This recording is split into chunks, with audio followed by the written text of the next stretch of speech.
Okay. Well, I think we'll get going since it's 3:01.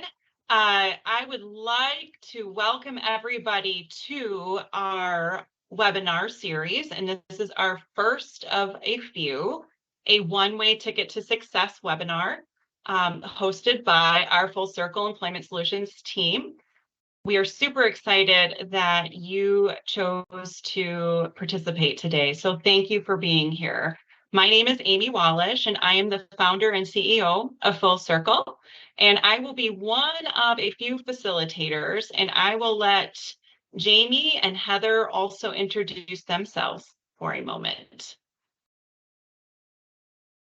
Hi, everybody. My name is Jamie Head, and I am the Senior Director with our Ticket to Work program here at Full Circle, and I'm excited that you're all here.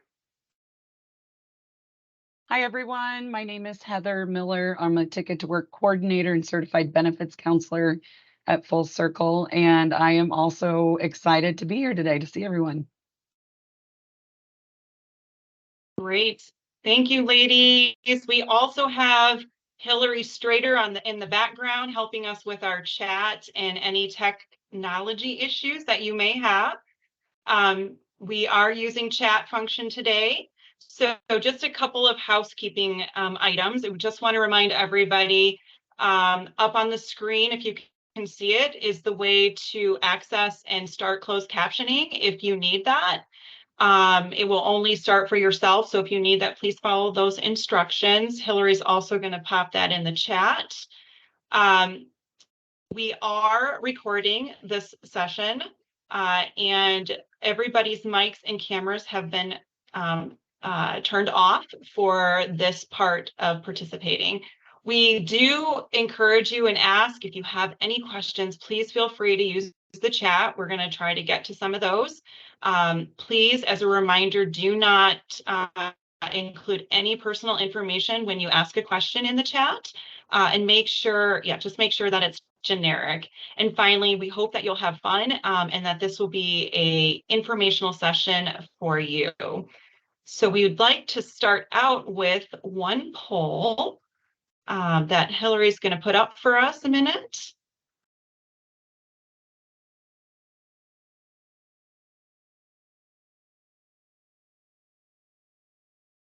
And if you are able to click and select which of the following best describes you: beneficiary or ticket holder, service provider, family or guardian, or other. You'll hit that and then hit submit. We'll pull that together. Give it just a moment.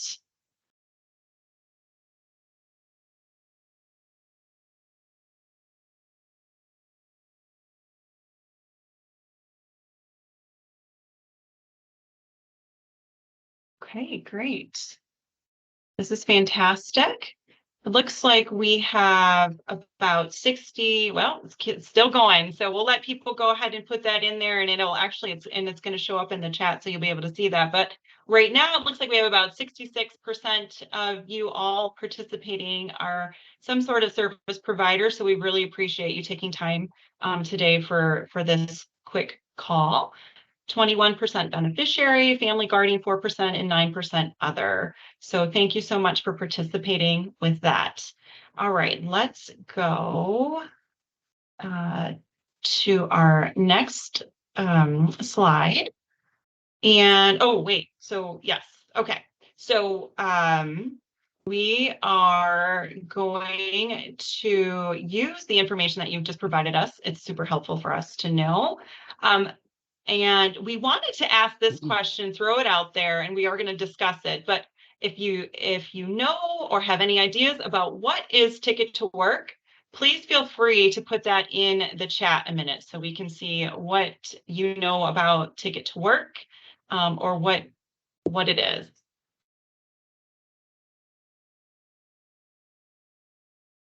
Nothing, no, nothing. Okay. Great, then you're here to hopefully you'll leave with a little more information after this session. Just a little. Okay, great. All right. Well, that's gonna lead us into this question, and we are going to turn it over to a couple of experts, and I'm going to let Heather start by talking to us about what is Ticket to Work. Heather, all yours. Thanks, Amy. Ticket to Work is a work incentive that was created by Social Security Administration a number of years ago, aimed to help individuals with disabilities who want to go back to work or want to increase their work, and decrease or eliminate their reliance on benefits. ENs, or employment networks, which is what Full Circle is, provide services to beneficiaries. Different ENs provide different services. Our specific services include a really intense focus on benefits and helping the beneficiaries we work with understand when they get that first paycheck or go back to work, how is that going to affect benefits? How is it going to affect my health care? For example, Medicaid or Medicare. How is it going to affect my child's benefit that they're getting? My kid has Medicaid. How does my work affect that? We take a whole approach on that. The program is for individuals 18 to 64 years old, receiving Social Security Disability Insurance, also known as SSDI, or SSI, Supplemental Security Insurance, or a combination of both. And you want to go to work. Those are the only requirements: the age, receiving the benefit, and you want to go to work. The important thing about Ticket to Work is it's absolutely free and it's completely voluntary. So it is up to you to find that employment network that offers what you need on your employment journey. Jamie, did you want to add anything to that? No, Heather, that's great. I think along with your last point of it being free and voluntary, there's been a lot of changes to Ticket to Work over the years, and so now there's a lot of individual choice. So there's many employment networks out there throughout the country. A lot of us provide similar core services, but then have our own kind of area of specialty or expertise. So that's really helpful to know that there's a lot of choice out there. Thank you. That's great. Thank you, ladies. So we wanted to put up a quick second poll for everybody. So Hillary, if you can cue that up. The question we want to find out a minute is about if you are a beneficiary, are you currently one, employed, actively seeking employment, or thinking about employment? So if you are able to go ahead and submit that, we'd love to get feedback on that as well.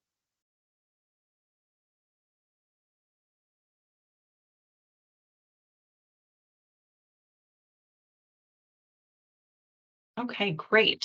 So it's changing a little bit, but it looks like the majority, or a lot of you, are actively seeking employment, about 42%, 35% employed, and about 20% thinking about it. So let's move on then. Hopefully we'll answer a few more questions related to this with our next question. Next slide, Jamie. So what do I need to know about my benefits while working? So if I'm thinking about it, if I'm already actively seeking employment, or if I'm employed, what do I need to know? Heather, all you. The main answer is it depends. It depends what benefit you're receiving, what health insurance you're receiving, and what state you live in, and what their Medicaid rules are as well. So if you're receiving SSI or SSDI, or a combination of those benefits, and perhaps Medicaid, Medicare, all of these different programs have different rules and different work incentives. And so that's why it's so important to get individualized, specific information based upon your personal situation. There may be family members in your house that are receiving benefits that we also need to understand what's going to happen with that. A lot of times people fear, I'm on this benefit. My neighbor told me if I work off that benefit, I'm going to lose everything. And it's just not true. It's just not true. And that's why it's important that you get with a provider who can do an individualized plan, an individualized assessment for your specific benefit situation. Rarely do we see two situations exactly the same. And I'm talking about your disability benefit. Are you getting a public disability benefit? Are you getting short or long-term disability? Are you getting workers' compensation? All of these things affect your benefits in different ways.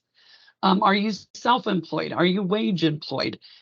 Depending on what benefit you get, your wages are counted differently. So to answer that question directly, I just can't. I just can't answer it directly because it is so important that you get specific individualized counseling. And like I said, each benefit has its own rules. The most important thing you can do is make sure that you report changes, report increases in pay, decreases in pay to your local Social Security office, to your local Medicaid office, or whatever, SNAP office if you're receiving food stamps, HUD if you're receiving any kind of housing assistance. I mean, these are just a few of the things that we work with. We also work with a lot of veterans who are receiving veterans compensation or pension, and their children are also receiving benefits through their military service. So there's just so much to think about and to look at and verify that I honestly cannot. All I can say is it depends. It depends on what benefits you're receiving. And Jamie, if you have any follow-up to that, please do so. No, that if anything sticks in anybody's head, it really is, it depends. And so getting yourself to a benefits counselor, whether that's through Ticket to Work, Employment Network, or through Work and Severance Planning and Assistance Project, it's vital to get information that's individualized to you. Everybody wants to know that magic answer. What's that magic number? And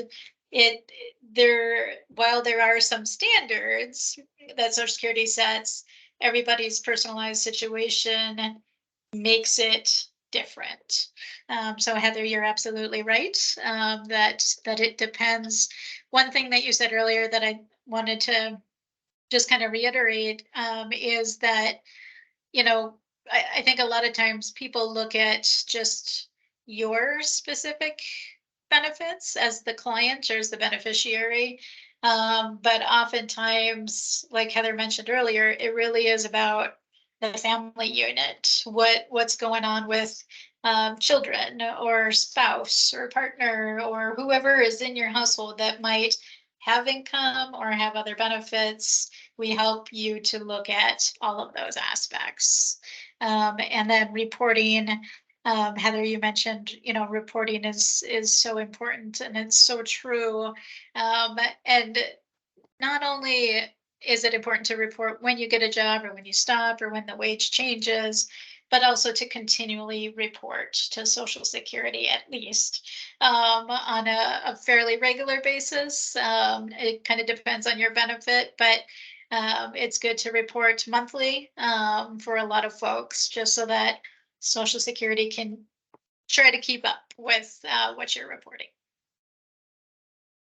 Heather, did you have anything else to add? Nope. Thank you, Jamie. Okay. Thank you. So what I'm hearing is it's really important, regardless of whether I'm thinking about employment or I'm already employed, that I can't get a magic number from anybody or specific, but it's very individualized and I need to reach out specifically. So that leads us to the next question, which is for you, Jamie. How much money can I make if I'm working and I'm receiving Social Security benefits? Thank you. So you're all probably thinking, well, if it depends, then is there an answer about how much money I can make? Here's the deal. I think oftentimes it's so easy for any of us to kind of put people in a box and just answer, here's the figures that you need to know about, and that's it. And you don't, it's easy to just stick to that and not think broader. And so with us, especially, as cheesy as it might sound, we really do want to help you reach your dreams, your employment goals, your career goals, your earning goals, your life goals. So I don't like saying, oh, you have to stay under a certain amount in order to, keep this, and that. Now, there are some benefits we completely understand. There's levels of importance to different benefits that people need to keep for various reasons. So what I always tell people is, you do you.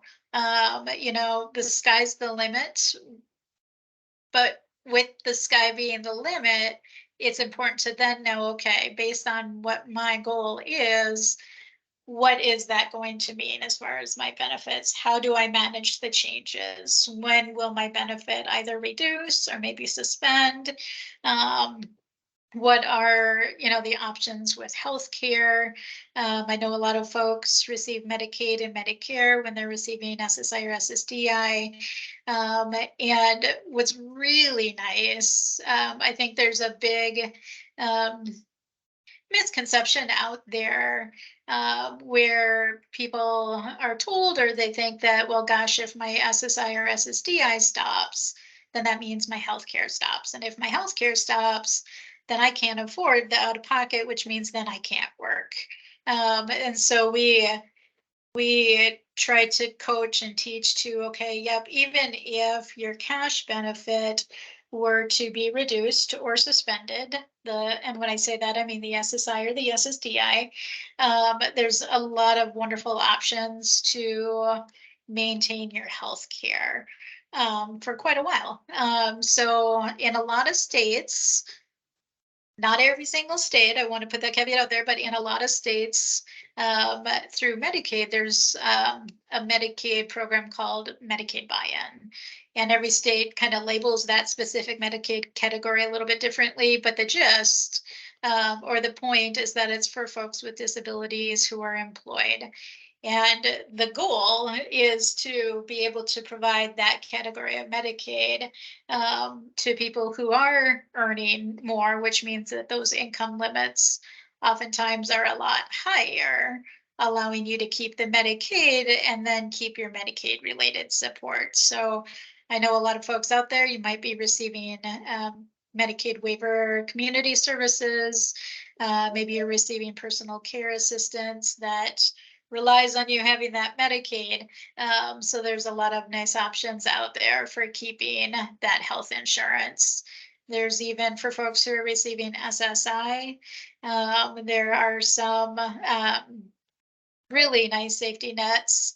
One that's called 1619B that allows people to maintain that Medicaid even if that SSI were to go to zero because of earnings from work. So a lot of this is based on income from work. So just to wrap it up, the answer is the sky's the limit, but you need to know what that means as far as your benefits. Heather or Amy, did you have anything to add with that? I just wanted to add, this just happened this morning. I found out if you live in the state of Rhode Island, they are passing legislation that there is no income or resource asset test for the Medicaid buy-in. So they have eliminated that barrier, and Rhode Islanders with disabilities can work to their full extent and not have to worry about losing their Medicaid coverage. So that was super exciting. I just found out this morning, and we are just hoping that more states follow. Thanks, Jamie. That's phenomenal. That's great. Thank you so much for that. So again, there's all kinds of variables there. Let's move to our next slide. So do I have to disclose my disability to request an accommodation while I'm working at work? Heather, you want to take this one? I do. A lot of disabilities we can't see. We all know that, right? Some we can, some we can't. If you do want to request a reasonable accommodation at work, you do have to disclose for those purposes. And that's just so that your employer can work with you to get the best possible solution or adaptation, so that you can have that accommodation at work. A great resource, if you have the time to go look at it, there's a website called askjan.org. Hillary, if you want to throw that in the chat, or Amy, ask askjan.org. And it goes over so much stuff about requesting reasonable accommodations. What are reasonable accommodations? One thing I learned a while back is that it is a reasonable accommodation to ask for a policy change at work. So if your work policy says you can only have this many breaks per shift, you can request a change to that policy as a reasonable accommodation. But yes, you would have to disclose just so that your employer can work with you to provide that. Jamie, any additional information on requesting accommodations? No, that's really great information. And I think it's really just figuring out, all of us are our own best advocates. We know ourselves the best. And so when you're at work and even if you feel like it's a minor accommodation, if it's something that is going to make you be that much more successful at your job, I would definitely advocate thinking about that and making a plan as far as how to request that from your employer. Thank you, Jamie. Great. Absolutely. Thank you so much for that information. Let's go to our next slide and our final question before we get to some of the things in the chat and open it up. So what are the benefits of enrolling in Full Circle's Ticket to Work program? How do I get started? Tell me what I need to do. Jamie. What aren't the benefits? There's a lot of really great benefits. Again, there's a lot of choice out there.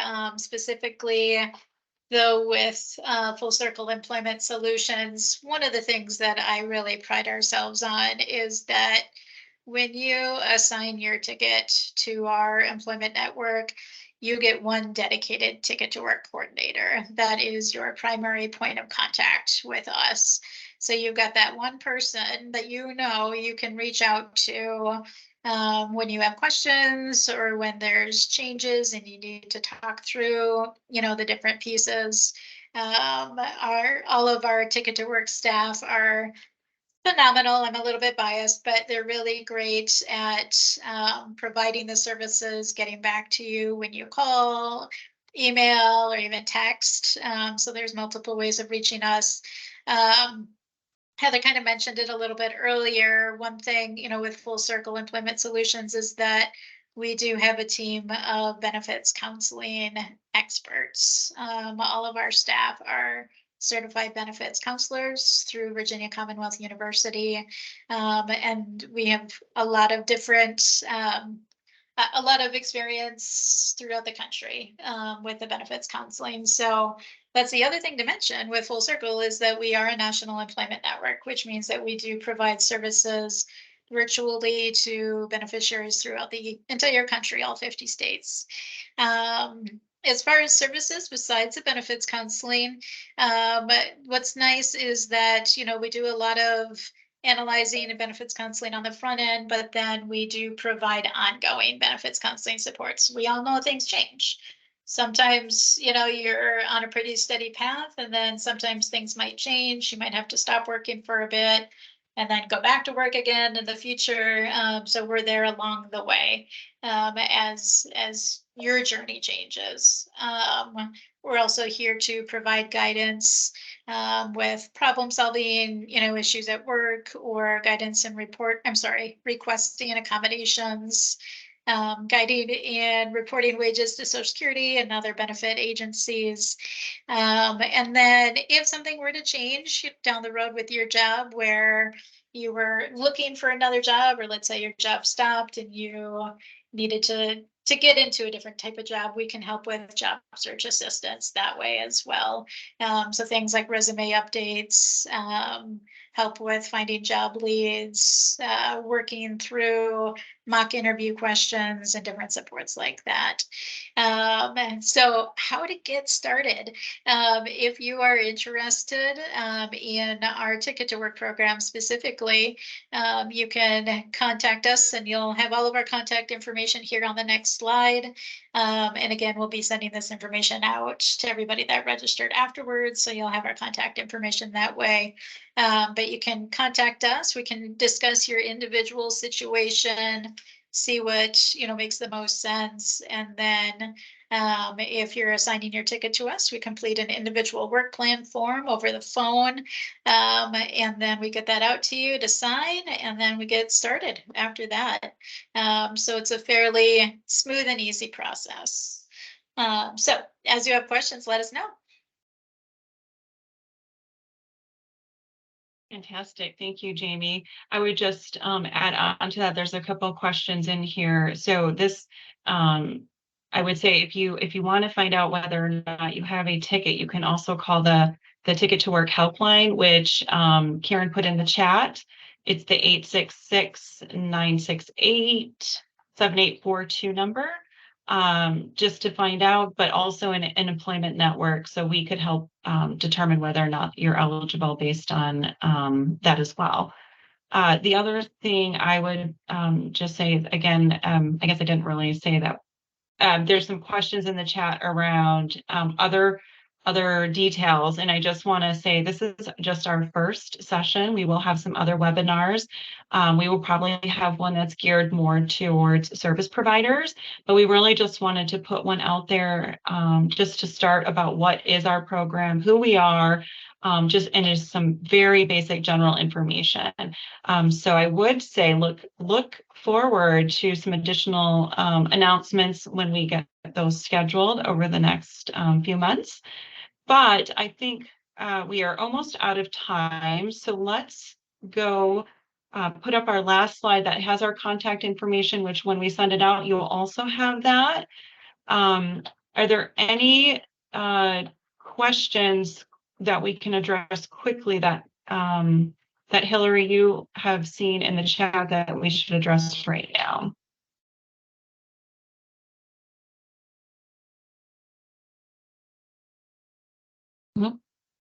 Sorry, I had to I'm unmute not myself sure. there.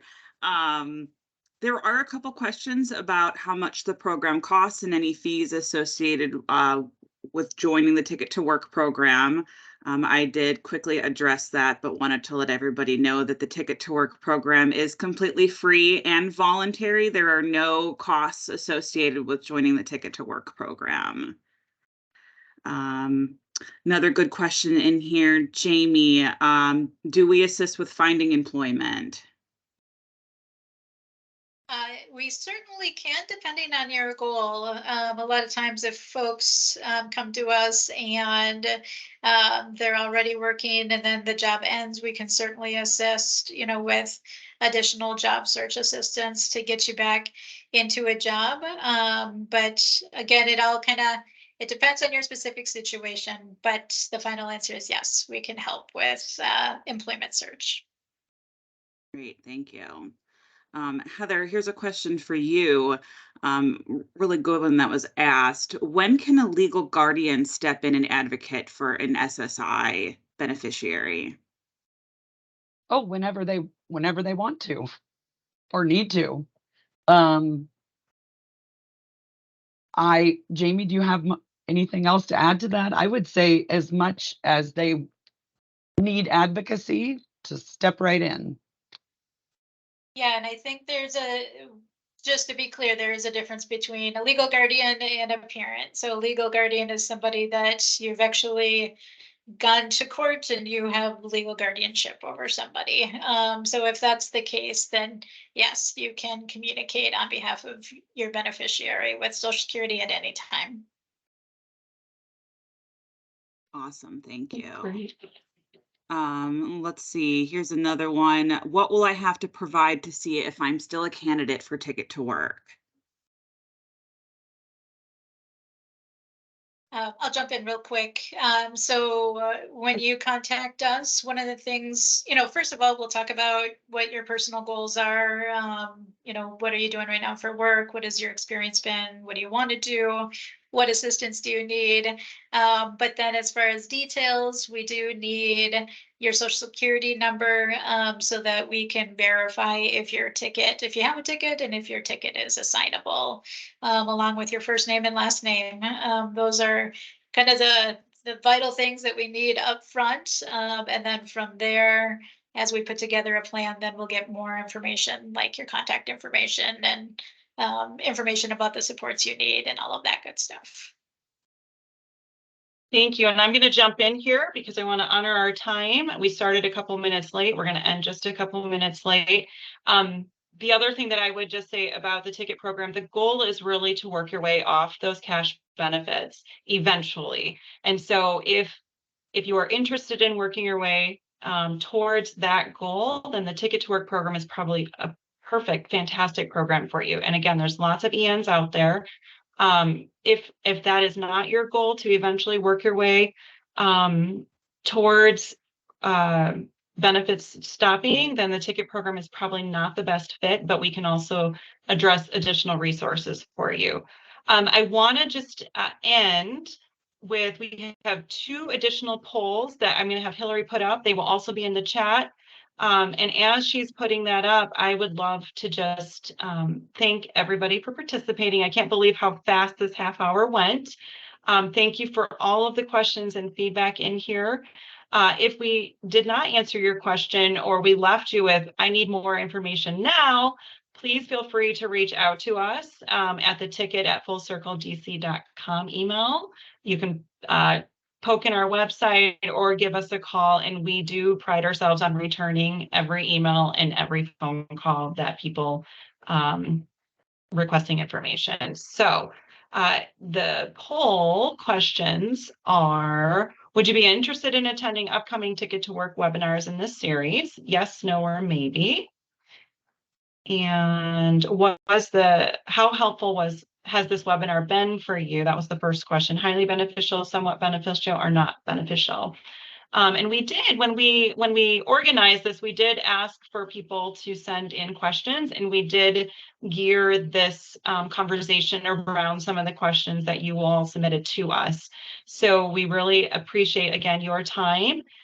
We will send out the recording, and you'll see the PowerPoint in there, and follow up with any other questions, and stay tuned for our next session shortly. Thank you so much, everybody. Have a great day. Thank you. Thanks for Thank joining us. you.